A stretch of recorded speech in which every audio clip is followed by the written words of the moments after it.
Hey y'all, and welcome to the Chef's Kitchen here in Charleston, South Carolina.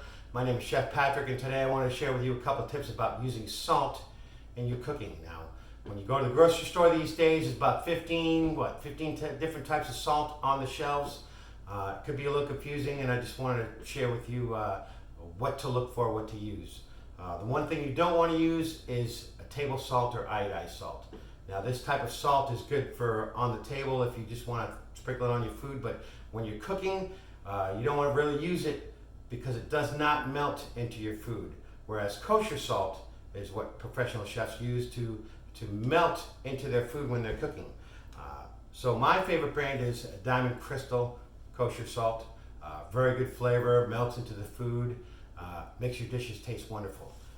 Now really the only way to decide what type of salt and when to use is tasting it. So I've got a few samples here of salt we could use in the kitchen. Now the first one I have is Himalayan pink salt. Now it gets its characteristics from impurities in the salt, minerals, that type of thing.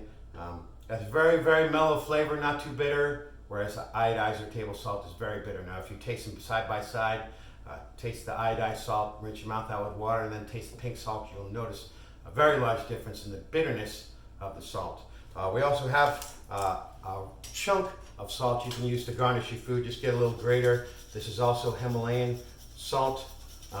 Makes a good powdery salt to sprinkle on your food right before you serve it. Also have some coarse pink Himalayan salt.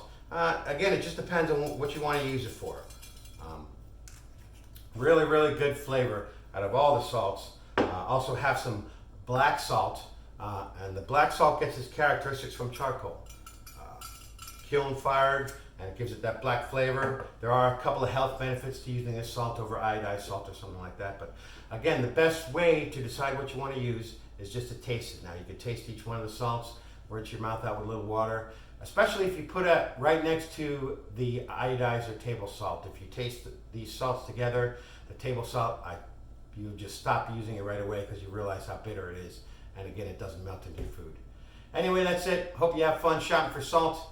And thanks for watching. Good eating, y'all.